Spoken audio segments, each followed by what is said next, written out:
I thank the gentleman for yielding. Mr. Speaker, this is a bad bill. It is a dangerous bill.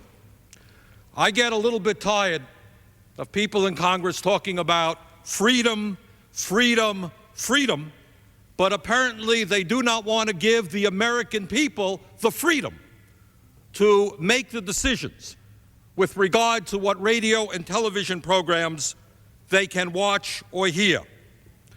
I am not a conservative, but let me quote from an honest conservative who does not want government regulating what the American people see and hear. This is a gentleman from the Cato Institute, Mr. Adam Thierer. This is what he says, and I quote, "Those of us who are parents understand that raising a child in today's modern media marketplace is a daunting task at times. But that should not serve as an excuse for inviting Uncle Sam in to play the role of surrogate parent for us and the rest of the public without children. Even if lawmakers have the best interest of children in mind, I take great offense at the notion of government officials must doing this job for me and every other American family. Censorship on an individual parental level is a fundamental part of being a good parent. But censorship at a government level is an entirely different matter because it means a small handful of individuals get to decide what the whole nation is permitted to see, hear, or think." End of quote. Cato Institute, honest conservatives.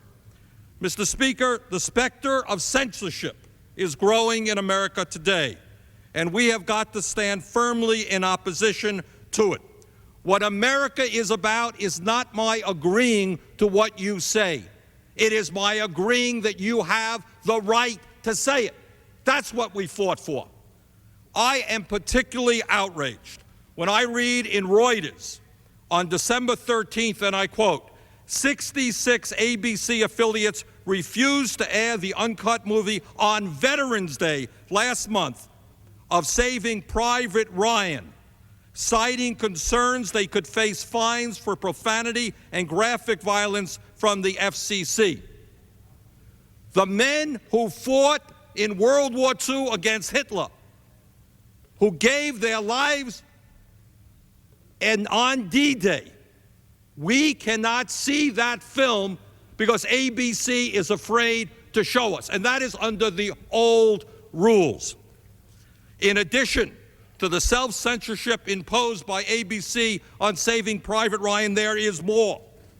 In January of 2004, CBS refused to air a political advertisement, paid political advertisement, during the Super Bowl by MoveOn.org that was critical of President Bush's role in creating the federal deficit. They couldn't pay to get an ad on because CBS was nervous.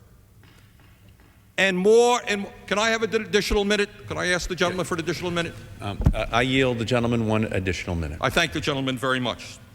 Last November, CBS and NBC refused to run a 30-second ad from the United Church of Christ because it suggested that gay couples were welcomed into their church. They were afraid to run that.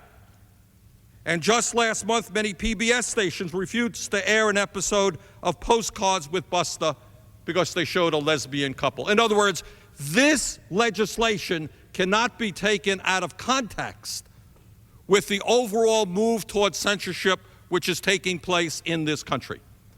And I would hope that my conservative friends who get up here every day and talking about government regulators, get those government regulators off the backs of the people, I hope they will remember their rhetoric today.